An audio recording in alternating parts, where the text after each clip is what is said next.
In 2025, China set a new national record for orbital launches in a single year. The country has now landed a rover on the surface of Mars, completed its own low Earth orbit space station, and returned the first ever samples from the far side of the moon. We've seen multiple statements from President Xi and what he calls China's space dream, and they see space and AI as two of those sort of industries that are going to help lead and catapult China to become a global leader. The pace and focus on space in China is leading some experts and U.S. lawmakers to warn that if the U.S. does nothing, it risks ceding its dominance in space to China. Make no mistake, we are in a new space race with China. The stakes could not be higher. I'm a little biased, but I think space is the most important strategic domain and has been for some time. The difference is we're not the only ones playing in space, and the high ground keeps getting higher. The United States today is still by far the global leader when it comes to space. We still have the strongest commercial space industry. We still have the strongest launch capability on the planet. But what we see is China is moving very quickly to catch up. And if we do nothing, we see them surpassing us here in the next 5 years.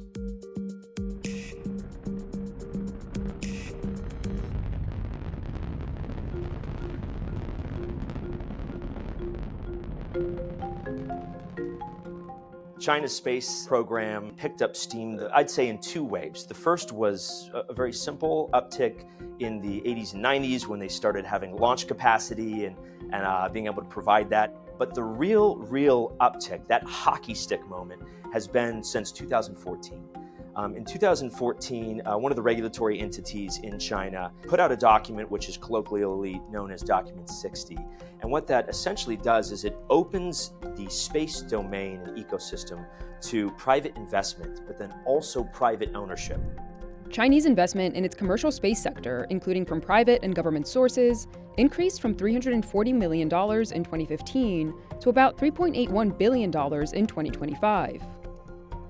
Over the last decade, Roll says, China has spent over $104 billion on civil, military, and commercial space efforts.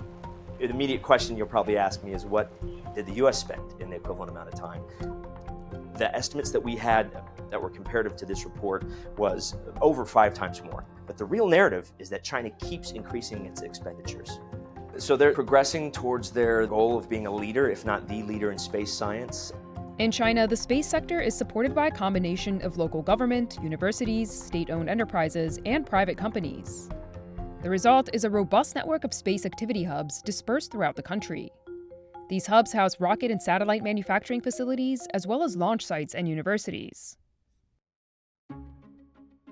In the last few years, China has methodically executed a number of milestones, making the country a prominent player in the space realm. One significant accomplishment has been the construction of a national space station called Tiangong, which translates to Heavenly Palace in English. Since its launch in 2021, Tiangong has hosted a rotating crew of astronauts and experiments. The effort to build its own low Earth orbit space station began after China was barred from the International Space Station in 2011, after Congress passed a law that prohibited NASA from cooperating with the Chinese space program due to security concerns. But soon, it may be the U.S. that finds itself with limited access to space. There's a period of time coming up where if we bring the International Space Station down in 2030 and don't have a replacement commercial capability up yet, there's a scenario in which the Chinese might be the only human beings in orbit for a period of time.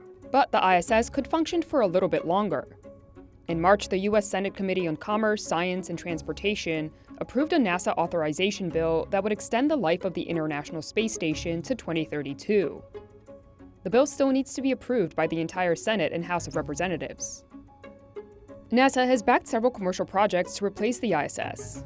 These include Axiom Space's Axiom Station, Orbital Reef, which is being constructed by a team led by Jeff Bezos's Blue Origin, and Starlab, which is being built by a group led by Voyager Technologies. Aside from low Earth orbit, China is setting its sights on the Moon and Mars. In 2030, China says that they would like to put a taikonaut, their astronauts, on the Moon. In the following year, they say that they are going to be returning Mars regolith samples, or Mars surface samples. That rocket, that spacecraft that will send the craft to the Mars surface to collect those, is going to be launched in 2028. The U.S. effort to land astronauts on the Moon, known as Artemis, is scheduled to launch in 2028. though the program has faced frequent delays.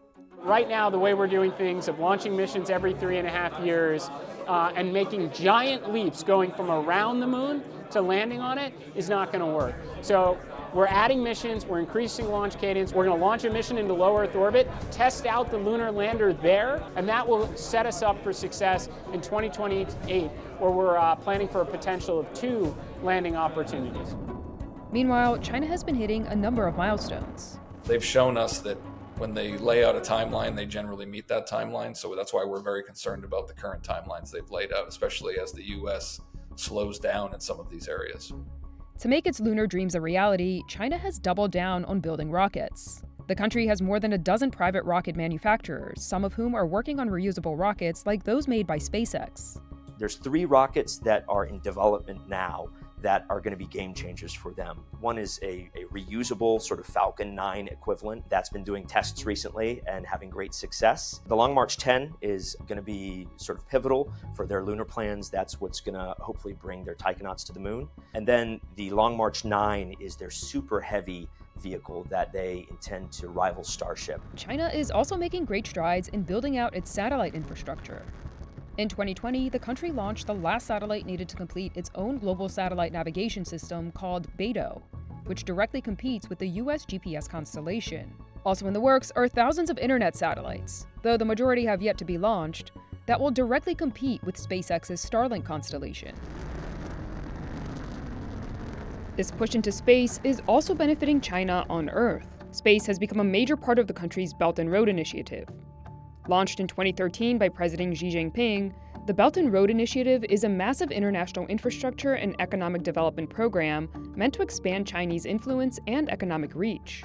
They've long built satellites for other countries and launched them, but now they've started building out ground stations. And even in some countries like Egypt and Pakistan, they've built out whole facilities. But then they've also sort of enveloped countries into the Sino-centric world through standards, technology, services that they're getting from BeiDou, the GPS equivalent from China. So it's soft power, it's gray power, as you could say in diplomacy. In 2021, China and Russia announced that they would be building a joint research station on the lunar surface. The International Lunar Research Station now includes 13 member states. The initiative stands in opposition to the US-led Artemis Accords, which lay out a set of principles to guide civil space exploration and includes 56 member states. Russia and China are not among them. But aside from diplomacy, space technology has increasingly important implications for the economy. The tracking, mapping, navigation, location, and timing data provided by global satellite navigation systems like GPS is used in a number of industries, from banking, mining, and agriculture to ride-hailing. Satellites are also imperative for national defense. A small portion of the DoD budget, about 3% of the budget, is for the Space Force, but it brings on huge capability. So whether that's satellite communications, global positioning system, navigation, missile warning, the ability to tell our forces that they could be under attack so that they could then take shelter, or that we can use our missile defense activities to be able to negate that attack. All of that is really, really important. SpaceX's Starlink satellites have become an indispensable tool for those fighting on the front lines of the war in Ukraine, for example, providing both communication and drone operation capabilities to troops. The US military has also become a big user of Starlink's government-specific satellite system, known as Starshield. Some of our other potential adversaries have watched how we have done business, and they have started to do the same thing. And so they can now target our forces much farther out. They can use what we call intelligence, surveillance, and reconnaissance satellites to find naval forces, find air forces and ground forces, and then be able to use that with satellite communications and other things to send their missiles farther and be able to attack our forces farther away. Still, experts say there are a number of things the US can do to maintain its leadership in space. These include investing in spaceports, streamlining commercial launch licensing, and allocating sufficient spectrum for satellite operations. There probably has to be money put back into the NASA budget in the long term here to help us remain competitive, because NASA is trying to shift a lot more money toward buying commercial space capabilities rather than trying to build everything itself. This current space race is not about flags and footprints. Who wins this space race is going to be the country that builds the strongest commercial space industrial base.